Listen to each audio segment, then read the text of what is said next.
and B can do a work in 8 days. B and C can do the same work in 12 days. A, B, C together can finish it in 6 days. அப்போ நம்மளோட question என்னன்னா A and C together will do it in எவ்வளோ டேஸில் முடிப்பாங்கன்னு கேட்குறாங்க. சரி, நம்ம கொடுத்துருக்க டேட்டாலாம் எழுதிடலாமா? A plus B எவ்வளோ டேஸு? 8 days. அப்போ A plus B யோட 1 day ஒர்க் எவ்வளவு?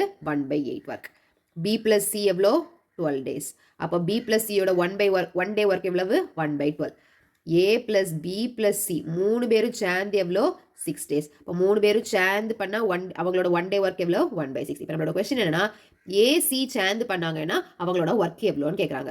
இப்போ ஃபர்ஸ்ட் ஏவோட 1 day ஒர்க் எவ்வளோன்னு கண்டுபிடிச்சிடலாமா? அதுக்கு என்ன பண்ணணும்? A plus B plus Cலேருந்து யாரை சப்ராக்ட் பண்ணணும்? B plus Cயை சப்ராக்ட் பண்ணணும். அப்போ 6 1/6 minus 1/12.